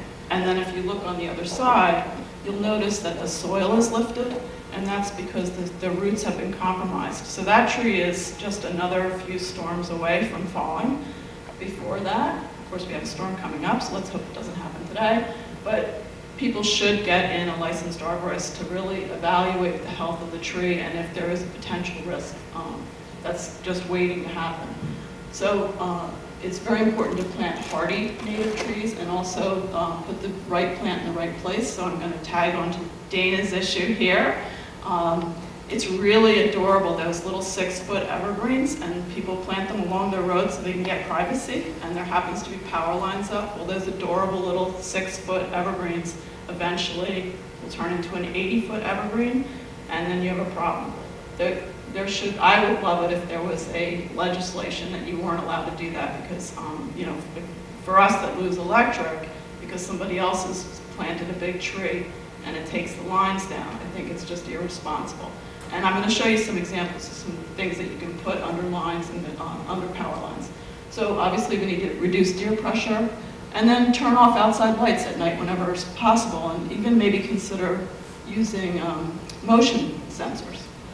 So I had a resource list that Dana had posted on her site, but basically if you go to New York's nysarborist.com, you can find listings for arborists, but your best bet would be to ask your neighbors or your friends. There's plenty of arborists. We have some in the room today. There's plenty in our in our town doing work, so it shouldn't be such a hard thing to find anybody. But it's an expense, so I would recommend getting 3 quotes and finding somebody that you're comfortable with. But definitely, don't use someone that's not licensed, and it's good to get somebody that has insurance for sure. So there are a lot of invasive insects in New York State. There's 62 that are known here. We have the most out of every state in the US. It's very important. I have these brochures over there, and it's very important not to bring firewood in from other places. So when you're camping or visiting friends upstate, don't bring firewood back here. I mean, there's certainly a lot of trees going down, although this round seemed to be mostly pines. But if there's hardwood trees going down and you see it in the neighborhood, ask them for firewood if you want firewood. Don't bring it from somewhere else. The insect lays eggs in the wood, and then if you take it home, the adult beetle will come out, and then you have a lot of problem. In Worcester, Mass, they spent $146 million on the more than 35,000 trees lost to this one insect. So that's the cost of the municipality. It's really bad. Oak wilt is another one that's around, kills red oaks in 3 months. White oaks is about a year. It's really devastating. But you can prevent it for the most part if you only prune from October to February. So that would give, first of all, the insect that carries the disease is not active then, but it also gives the tree time to heal before the insect becomes active. So I have this over there too. If you know anybody that has oak trees, please take the brochure. I have a giant oak tree in my house, and I really want everyone to take the brochure and do this because I'm scared. That tree. So invasive vines kill trees. If your tree looks like the first picture, I would recommend you get an arborist in, because that's a dead tree. It's going to be a dangerous tree. But nobody should let it get to that point, and I'm not really sure why people do. This is the easiest invasive plant to take care of, because you cut it down at the base, and then you cut it 12 inches up, so there's a gap, because you don't want the plant to reconnect. If you do that 2 years in a row, you'll probably kill that vine, and it won't come back. That's the science, and that's what happened on my property. So it's a really easy thing to control. The main thing is you don't want to pull the vines down. Once you cut it, you just let them desiccate on their own and break up, because you could pull and break a branch, which would be really bad for the tree, and it'd be really bad for you if it landed on your head. So it's really good to do. But beware of poison ivy. So the one that looks hairy is poison ivy. That's a native plant. It's got a very high eco-service because it provides high nutrition berries for the birds. So it's great for forests and open spaces. For people like me that are really allergic to it, I get it removed on my property. But I would recommend hiring a professional, and don't ever burn wood that has poison ivy on it, because if you breathe the smoke, you'll probably end up in the hospital. So some common sense things to do is to reduce the competition for rainwater. So bring the grass back away from the trunk of the tree as much as you can, so the rainwater can come down and go to the roots of the tree rather than the roots of the grass. Put some mulch over it to keep the weeds out. Put only a little bit of mulch. Don't use synthetic landscape fabric. And mainly keep the mulch, and this is really important, keep the mulch away from the trunk of the tree. A lot of people pile up mulch around the tree, and you're actually suffocating the tree. So the tree perhaps can hold its breath for a little while, but not for very long. So make sure you see the flare of the tree. If you don't see, that's where it's sort of on the bottom of the trunk, and before it starts turning into the roots, there's going to be a tiny flare. If you don't see that, it's either got too much soil on it or too much mulch, and pull that back. There's great how to plant videos on the Urban Forestry Today website. It's on the front page. Just scroll down. I would recommend that you look at that, because if you don't see the flare, it could be planted too deeply, or you have too much stuff on it, and the tree won't thrive. So the picture on the top over there of the Do Not Strangle trees, that's a tree that just went down in the last storm. It's the street over from me. It's got a lot of vines on it, which probably helped bring it down. Vines will do that. But it's a really good illustration because you can see the sapwood is the dark band right underneath the bark, and you can see all the sap coming out of it. And the middle part is the heartwood, which is not, that's the dead wood, and there's nothing coming out of it. So when you're doing anything that's going to impede that sapwood, you're jeopardizing the life of the tree. So the bottom picture is grass growing right up to the tree, which is one of the reasons you wouldn't want to do that, and it's been weed whacked, and that tree is definitely jeopardized. So you also, you don't want to weed whack, you don't want to tie anything around the trees, and you don't want to put permanent strings of decorative lights unless you're going to keep restringing them. Because you have to consider, if you put lights around that tree, or anything, a rope or anything, the tree's growing. That's going to grow out. But your rope or your lights, they're not expanding. So you need to not do that. Okay, this is pretty clear and simple. Don't do this. This, I'm sure, was not done by a licensed arborist. The middle one is just self-explanatory, how bad that is. And the other two, these are all in the town of Ossining. The trees are being treated like hedges. They're being just sort of whacked all the way around. And that's just not the way to prune, and it's not going to lead to healthy trees. So when you're pruning, don't just hire someone with a tool. Just you should definitely get somebody licensed because they could ruin your investment, and your trees on your property are your investment. So why plant native plants? Native plants provide habitat and food for native insects, birds, and mammals. I have this brochure up there this is from the Native Plant Center. It's on the counter. I hand it out to a lot of people. This is from the Native Plant Center, if you don't know the place, is a jewel of Westchester. It's actually the first a national affiliate of the Lady Bird Johnson Wildflower Center in Texas, and Lady Bird Johnson herself came when they opened it and to the inauguration.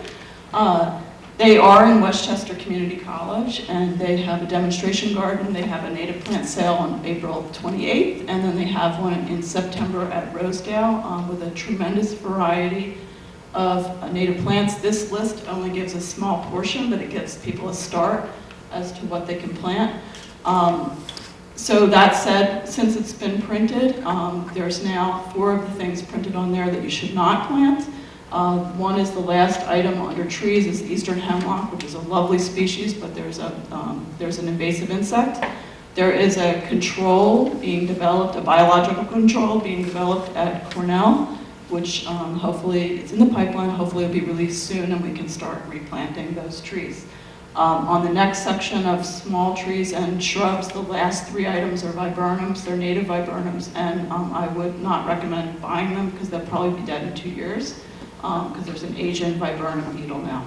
So that is unfortunate, but that's the way it is. And they think more invasive insects they're expecting will be coming into New York. So when you're at the nursery, and you want to check the native status, because sometimes it's really confusing. They have the common names might make you believe it's a native plant. If you go to this site on the New York Floral Atlas, it lists all the plants in New York, and native and non-native. So you would have to look at the column that determines if it's native or not. But you can drill down to Westchester, and it tells the plants that are native to Westchester, which I think is really interesting. Like, for instance, the coneflower is not native to Westchester. Redbud's not native to Westchester, but they're, and then things like Colorado blue spruce is not even native to New York, but it is a native plant to the US. So the word native you have to be a little careful with. Not to say that you can't plant things that aren't native to Westchester, but it's something to be aware of. So I'm just going to show quickly a couple things. This is in the town, but not a lot of it. But the basswood is also called the linden. This is a bee magnet. Bees love this plant. It's a tall tree that is very, very fragrant, and the non-native honeybees and the more than 100 species of native bees love this plant, so that's something that could be considered. The one on the right is called Juneberry or serviceberry, and it's also called shadblow. And there are some of this in the town, but we need a lot more of those other than the 3 that I've planted on my property. But it's called shadblow because it blooms when the shad run in the Hudson. So this would be a great tree to have more planted in the town. So here's a selection of things that could go under the utility lines. These all take have some salt tolerance. There are more shrubs than trees. The one on the right is would be probably considered a small tree, but they're really beautiful, and they would never interfere with the utility lines, but yet they would give you a really beautiful front to your property.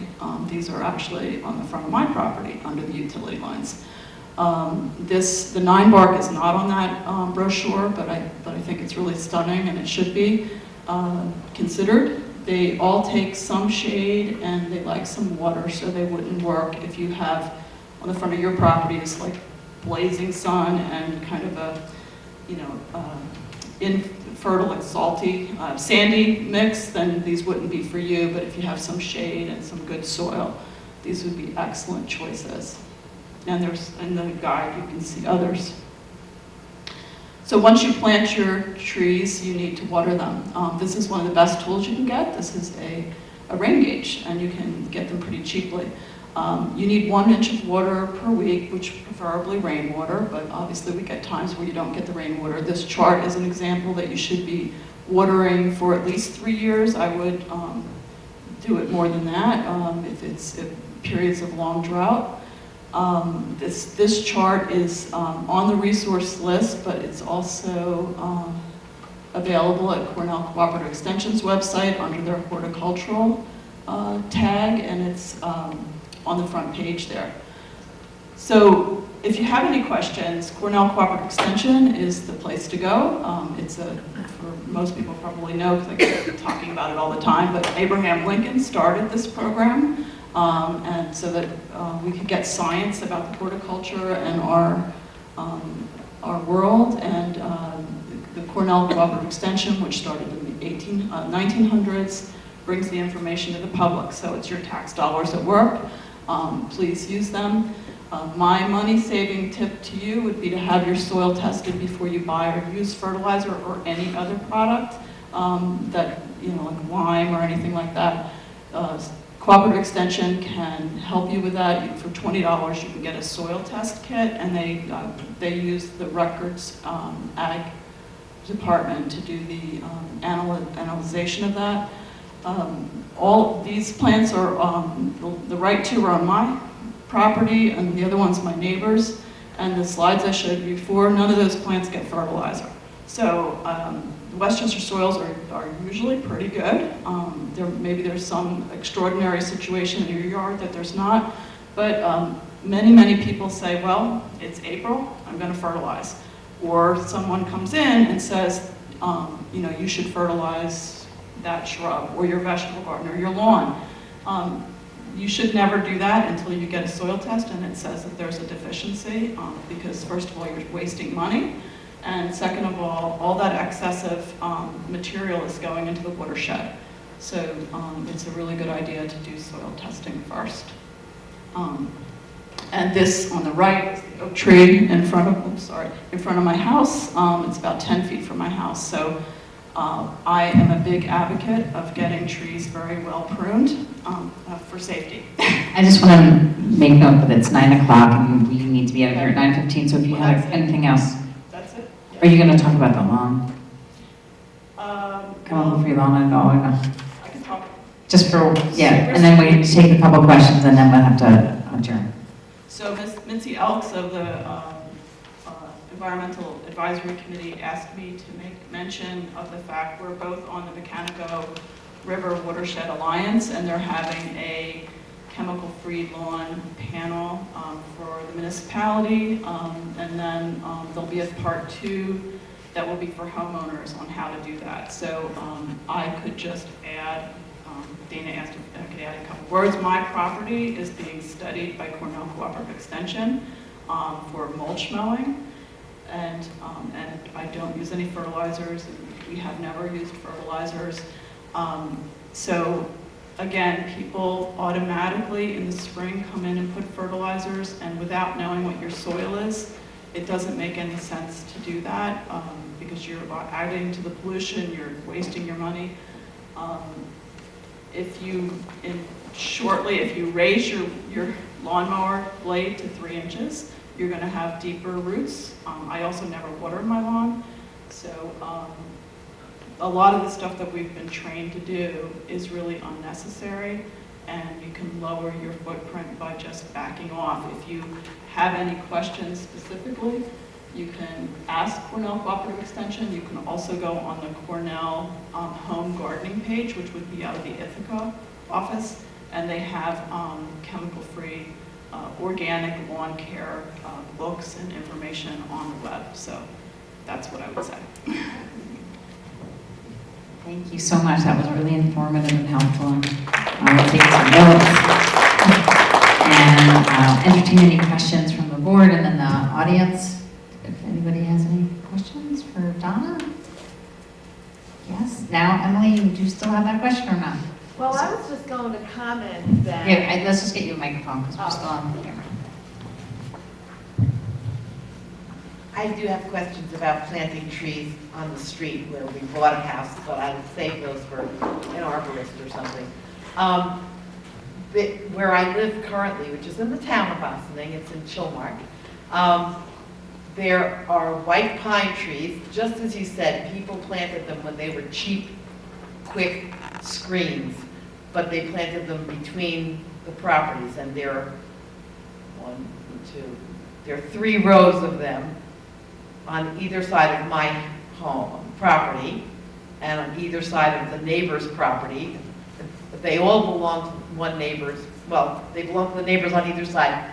And during the recent really big storm on that Friday where it was so windy, a dead tree came down really close to our house. And we're now negotiating with our neighbors to do something about the rest of the trees, because there are 8 more of them that are about 60, 80 feet high, and they're very brittle, and if one of them came down, it could hit our house. It hit us in the bedroom, you know. So they're not meant to be in suburbs, between houses. You know. Well, there could be a lot of factors there, but I would get an arborist in, a licensed arborist with insurance. But quite often, people aren't leaving enough space around the tree for it to get the water. So when you're running lawn mowers and people are walking over the roots, you're compacting the soil. So you're, you know, again, if your tree is happy, I mean, I grew up in the Pine Barrens. I mean, those trees are meant to live a long time. So there might be some cultural issues going on there. And that's either something you can change or not change. If it's compacted, they can get an air spade in. That's something that a licensed arborist can do, and then can improve the conditions so the tree becomes happier. Or it just needs some good pruning. You know, so you let the air go through. I have a big giant pine on a hill, and houses are below that hill. So we take out branches, not me, the licensed arborist comes in and takes out branches so that rather than it being, I don't know how to describe this, but being like a sail where it's just branches, branches, branches, branches, you open it up so that the air can flow through. And that's a really good option, because what's happening is 55-mile-an-hour or more winds is gonna be really hard for a tree to handle. But if the wind can go through the tree, it's gonna handle it a lot better. So that would be an option rather than getting rid of the tree, is getting an arborist in to do some structural pruning and letting some air through it.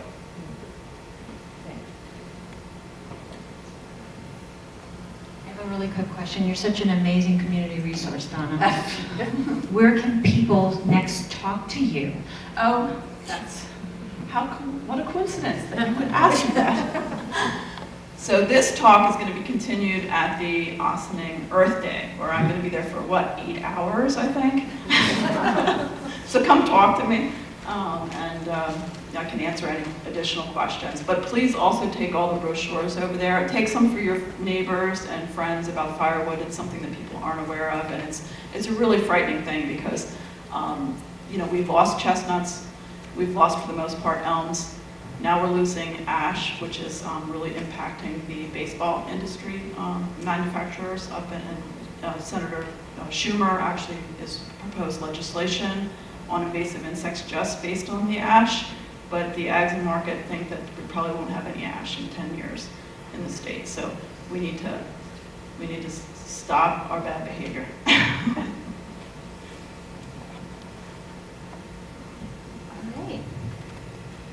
Thank you so much again, Donna. This was super informative, and thanks so much to our audience and for all your participation.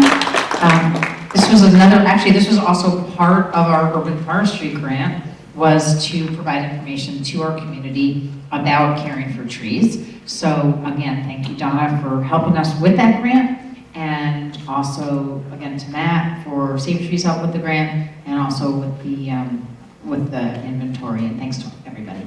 So with that, I'm going to take a motion to adjourn into a quick executive session for advice of counsel and personnel. And thank you again all for coming. We'll see you next week. We have a legislative meeting, and we will be at the courthouse at 8688 Spring Street. So we look forward to seeing everybody there then. So if I could have a motion to go into executive session. Second. Okay, all those in favor? Aye. Opposed? Fantastic. Good night, everybody, and we'll see you all either at the Repair Cafe or the March for Our Lives on Saturday, or the Repair Cafe at the Recreation Center. March for Our Lives is going to be at Engle Park. Sorry? Or the Ossining Boat Canoe Club on Sunday for their photography sale, and that's from 11 to... From 2 to 5. Okay, thanks again, everybody, and be safe out there tomorrow. Keep an eye on the Town of Ossining website and our Facebook page for any updates on potential weather-related delays and closures. And happy first day of spring, everybody. And also, finally, very important, happy 20th birthday to my wonderful son, Eli Hirsch. Good night, everybody.